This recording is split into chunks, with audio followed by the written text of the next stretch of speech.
নমস্কার, welcome to Bengal fusion. আমি Joyita, clinical psychologist.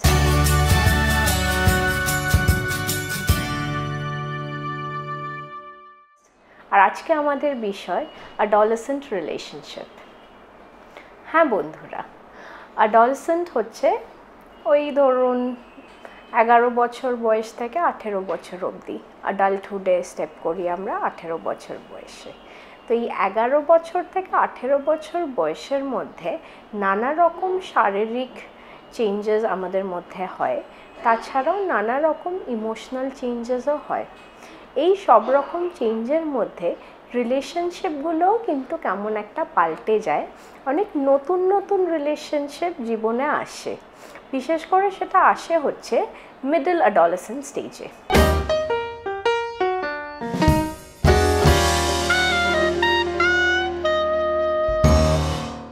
অ্যাডোলেসেন্টের 3টে ফেজ আমরা বলি। আর্লি অ্যাডোলেসেন্ট, এই ধরুন 11 থেকে 13, 14, 14 থেকে 15-16 অবধি হচ্ছে মিডল অ্যাডোলেসেন্ট স্টেজ, আর 16 থেকে 18 বছর হচ্ছে লেট অ্যাডোলেসেন্ট স্টেজ। এই মিড অ্যাডোলেসেন্ট স্টেজ থেকে আমাদের মধ্যে যেই শারীরিক চেঞ্জগুলো হয়, হরমোনাল কিছু চেঞ্জেস হয়, সেখান থেকে কিন্তু একটা অন্যদের প্রতি, অপোজিট সেক্সের প্রতি একটা ইন্টারেস্ট প্রচণ্ডভাবে বেড়ে যায়। এই ফেজটা সবাই গেছে। অ্যান্ড সেই সময় বাবা মার যত এটা করবে না সেটা করবে না, বেশি রাত অবধি ফোনে কথা বলা যাবে না, বন্ধুদের সঙ্গে এত বেরোনোর কী আছে, রোজ রোজ সারাদিন তো স্কুলে দেখা হয়, আবার কেন এত ফোনে কথা বলা, কি কেন এত চ্যাটিং করা, কি কেন এত টেক্সট করা। তো দেখা যাচ্ছে সব বন্ধুদের মধ্যে একটি বন্ধু বেশি হয়তো আপন হয়ে যাচ্ছে। সেই বন্ধু স্কুলেরও হতে পারে, টিউশনসও হতে পারে। বেসিক্যালি আমরা বলি প্রক্সিমিটি, মানে যতটা বেশি যার সঙ্গে মিশবে তার প্রতি হয়তো এই অ্যাট্রাকশনটা হতে পারে। সেটা কিছু ক্ষেত্রে একটা জাস্ট ক্রাশ, চাইল্ডহুড ক্রাশ কি ইনফ্যাচুয়েশন, আর কিছু ক্ষেত্রে কিন্তু সেটা গিয়ে পরেও একটা কমিটেড রিলেশনশিপে দাঁড়ায়। এই সময়টাই কিন্তু হচ্ছে এক্সপ্লোরেটরি বিহেভিয়ারের সময়।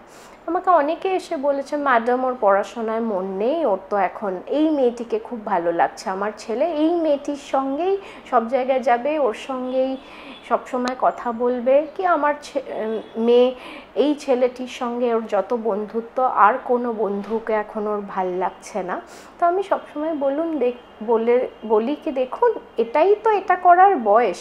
আপনার ছেলে কি মেয়ে বিবাহের পরে যদি হঠাৎ অন্য পুরুষ কি নারীর সঙ্গে এক্সপেরিমেন্ট করার শখ হয়, কি এক্সপ্লোর করার শখ হয়, তখন কি আপনার মনে হবে সেটা ঠিক সময় এক্সপ্লোর করার, কি এক্সপেরিমেন্ট করার? এই বয়সটাই তো এক্সপেরিমেন্ট করার আর এক্সপ্লোর করার। তাই তাকে সঠিক নলেজটা দিন, কি কত দূর পর্যন্ত কি করা যায় অ্যান্ড কোনটা করা যায় না, কোনটা থেকে দূরে থাকা উচিত। অ্যান্ড এই সময় তো অবভিয়াসলি ইমোশনসগুলো অনেক বেশি। এরা মনে করে এটাই বুঝি পার্মানেন্ট রিলেশনশিপ, মানে একে যাকে ভালোবাসি একেই সব থেকে ভালোবাসি, জীবনে আর কোনো প্রেম আসবে না, এটাই প্রথম শেষ অ্যান্ড সব থেকে সাকসেসফুল প্রেম। যতই বাবা মা বলুক কি না এটা করো না সেটা করো না, বাবা মা যত বারণ করে তত তাকেই ভালো লাগে। কারণ এই বয়সে তো একটা রেবেলিয়াস অ্যাটিটিউডও হয়, কি বাবা মা যেটা বলছে সেটা ভুল, আমি যেটা বলছি, কি আমার বন্ধু যেটা বলছে সেটাই ঠিক। আমার কাছে একটি ক্লাস 11-এর ছেলে এসেছিল, তার বাবা ডাক্তার, বাবার সঙ্গে তার একদমই পটে না, যা হয় এই বয়সে পড়াশোনা করছে না, গিটার বাজাচ্ছে। অ্যান্ড বাঙালি ছেলেরা তো ভীষণ, মানে সবাই কবি, কি সবাই সিঙ্গার, কি সবাই ইনস্ট্রুমেন্ট বাজাতে পারে। অ্যান্ড এই বয়সে দেখবেন ছেলেদের মধ্যে প্রচণ্ড কবিতা লেখার শখ, গান গাওয়ার শখ, ইনস্ট্রুমেন্ট বাজানোর শখ, কিছুই না কিভাবে মেয়েটাকে ইমপ্রেস করবে। কারণ একটা ধারণাই থাকে কি মেয়েদের ইমপ্রেস করতে হলে দেখতে সুন্দর হতে হবে। এবার সবাইকে তো আর দেখতে সুন্দর হয় না, বেচারা তো জেনেটিক্যালি ইনডোর না, তাহলে পড়াশোনায় ভালো হতে হবে, সেইটাতে তারা অতটা গা দেয় না। যারা খুব ভালো হয় পড়াশোনায় তারাই সেটা মনে থাকে, অন্যরা বুঝেই নেয় ওটা দিয়ে আমি কোনো মেয়েকে অ্যাট্রাক্ট করতে পারবো না।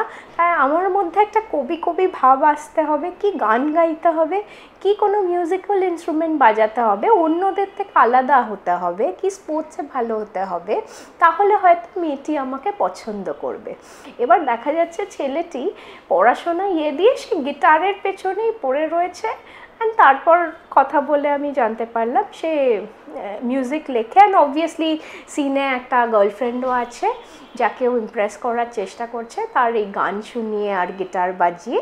অ্যান্ড বাবা যখনই যেটা বলে ভীষণ রাগ বাবার প্রতি। অ্যান্ড আমাকে সে বলল, বাবার সামনেই বলল, বাবা কিচ্ছু জানে না, তার বাবা হচ্ছেন একদম এমডি ডাক্তার। আমি তো কোনো রিয়াকশন নেই, শুনলাম আচ্ছা বাবা কিচ্ছু জানে না, না বাবা কিচ্ছু জানে না, বাবা যেটাই বলে ভুল বলে। তো কে ঠিক বলে? আমার বন্ধুরা।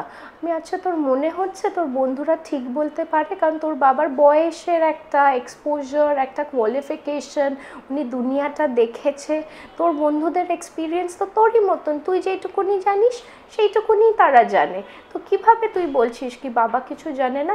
না দিদি তুমি বিশ্বাস করো, বাবা কিচ্ছু বোঝে না এইসব, কারণ বাবা তো তাকে এনকারেজ করে তো নাই এইসবে, প্লাস ডিসকারেজ করে। তো তখন বাবাকে আমি বোঝালাম কি আপনি সব কিছুতে এরকম না বলে লিমিট সেটিং করে দিন, কি এই থেকে এই টাইপ তুমি গিটার প্র্যাকটিস করতে পারবে, সারাদিন ওই টিং টিং করে গিটার বাজিয়ে যাবে সেটা কিন্তু করা যাবে না। কি সারাদিন তুমি চ্যাট করবে, কোনো সময় পড়বে না ওই মেয়েটির সঙ্গে, মেয়েটি নিজের মতন পড়াশোনা করে নিচ্ছে তখন, আর ও সবসময় ওয়েট করছে কখন মেয়েটি ওকে চ্যাট করবে, এই করতে গিয়ে ওর আর পড়াশোনা করা হচ্ছে না, ও সবসময় মোবাইলের দিকে তাকিয়ে বসে রয়েছে। তাই জন্য আমি সবসময় বলি কি এই সময় আপনি আপনার সন্তানকে সব কিছু থেকে বারণ না করে এই সময় রিলেশনশিপ হওয়াটাই ন্যাচারাল, সেইটাকে মেনে নিন। অ্যান্ড এই রিলেশনশিপটা হয়তো থাকবেও না, এটা একটা ফেজ, যেরকমভাবে এসছে ঠিক সেরকমভাবেই চলে যাবে, কিন্তু সেইটা যদি আপনি আগের থেকে বারণ করেন সে আপনার ওপরে রেগে যাবে, সেটা বুঝতে পারবে না, সেটা ওকে নিজে এক্সপিরিয়েন্স করতে দিন। অনেকে আমাকে এসে বলে ও বুঝতে পারছে না তো ভুল মানুষটির সঙ্গে রয়েছে, আমি আপনি ওকে যতবারই বোঝানোর চেষ্টা করবেন ভুল মানুষ, ও আপনাকেই ভুল বুঝবে। এই রিয়েলাইজেশনটা তার নিজের থেকে আসতে হবে কি এটা ভুল মানুষ না ঠিক মানুষ। তাই জন্যে এই ফেজটাকে আমি সবসময় বলি কি adolescent relationship is a very normal phase. এখানে একটা অন্যের অপোজিট সেক্সের প্রতি একটা অ্যাট্রাকশন হয়, একটা এক্সপ্লোরেটরি বিহেভিয়ার আসে, একটা এক্সপেরিমেন্টাল ফেজ যায়, কিন্তু এটা আস্তে আস্তে ঠিক মতন যদি রেজলিউশন হয় তাহলে প্রপার ডেভেলপমেন্ট হবে। আর ঠিক মতন যদি রেজলিউশন না হয় এটার থেকে কিন্তু নানা সমস্যা হতে পারে। আর আপনার বাড়ির খুদেরা যদি প্রেমের জন্য সব পড়াশোনা ত্যাগ করে দিয়ে সব সময় প্রেম করছে, বসুন, বসে তাদের বোঝান, টাইম পিরিয়ড দিয়ে দিন, ঠিক আছে সপ্তাহে একদিন ঘুরতে গেল কি বেরোতে না দিতে চান তো বাড়িতেই ডেকে নিন তাকে, আমার বাড়িতে বসে বাবা আমি তোকে রান্নাবান্না করে খাওয়াচ্ছি, ড্রয়িং রুমে বসে গল্প কর, মাঠে ঘাটে না গল্প করে। আর যদি আরও কিছু জানার থাকে আমাদের লিখে পাঠাবেন। ভালো থাকবেন, ভালো রাখবেন, আর বেঙ্গল ফিউশন দেখতে থাকবেন। নমস্কার।